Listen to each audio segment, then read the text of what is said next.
I decided recently to replay the Dragon Age games that came out on the Xbox 360, PlayStation 3, and PC. The magic of Xbox One's backwards compatibility allowed me to replay both Origins and Dragon Age 2 at a beautiful frame rate and with quick loading throughout. I understand that it's quite difficult to review Dragon Age 2 without comparing it to Origins, but after playing through both games, I think Dragon Age 2 did not deserve the hate it received on launch. Put down your tomatoes and pitchforks and let me explain. In Dragon Age 2, you assume the role of one person, Hawke. Yes, like Origins, you could be male or female. You can also choose between warrior, rogue, and mage. However, unlike Origins, there is no race to choose. You are a human being. In Origins, the main story and many of the controversial points were brought about based upon the choice of race. If you were a dwarf, elf, or human, different things would happen. However, in Dragon Age 2, we had the unique opportunity to experience the Mage versus Templar rebellion that was only hinted at one section in Origins. Let's begin by tackling one of the game's primary criticisms, the lack of variety in terms of the areas that you visit. Yes, it's true. In Dragon Age 2, you have a unique opening section in the wilds of Ferelden, but after that, you're confined to the city of Kirkwall and the surrounding countryside. Now, while some people see a prison in hopes of this huge, grand, open-world adventure, I see the story of the city of Kirkwall. I see her people struggling to deal with unwanted visitors in the Qunari, the refugees it cannot help, and a ticking time bomb between the mages and the Templars. I love open world RPGs with vast areas to explore, but one of the downsides of that sort of story is that you lose the urgency of the main plot while going off to some far-reaching corner of the world to find a special rock for a farmer who needs it to help his goats. In Dragon Age 2, you are constantly shown the main issues, and the side quests typically revolve around consequences, both good and bad, that come from your choices as the player.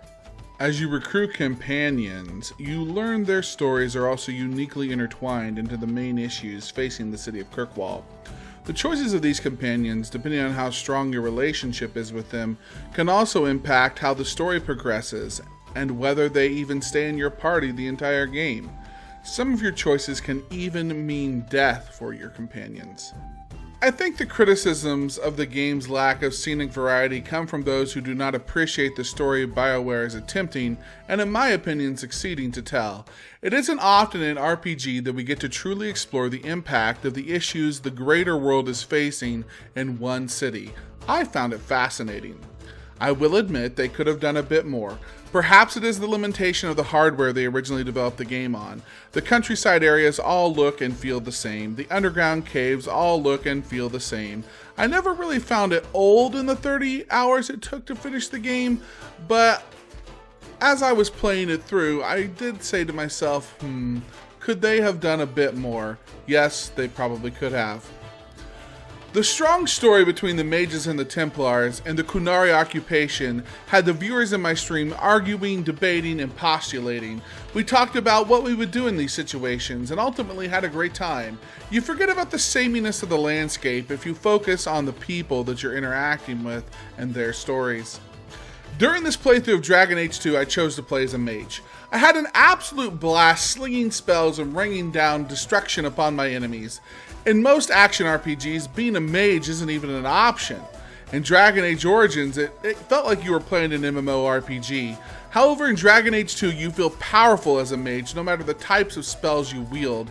The way you combine toggled spells to buff your party along with different elemental types flying from your staff is a ton of fun. Send in a gravity bomb or a fireball once in a while and you understand why they might actually fear mages in this world. Of course, the other classes are also a lot of fun to play. I would switch between my companions to check out their attacks and special moves often throughout my adventure. You can upgrade almost everyone's weapons, belts, and rings. However, unlike Origins, you can't really impact how your companions look, nor truly change their main set of armor. Each of the characters are uniquely designed with great outfits, but there's no way to change their armor that I found throughout my playthrough. If you like to play dress up with your characters, you might find this to be a bit of a disappointment. It was a shame to see them remove something that was in the previous games. All in all, I believe Dragon Age 2 is a worthy entry to the series. The games hold up beautifully almost 10 years later, so if you have not played it before or haven't jumped in since launch, I'd recommend heading back to Kirkwall and reliving the fantastic story of a city besieged by trouble. Thanks for watching this review.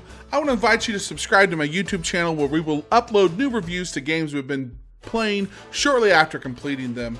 If you enjoy live content, come on over to my Mixer channel where we play through everything RPG. Into Final Fantasy, Dark Souls, Fallout, I'm your guy. Thanks for watching.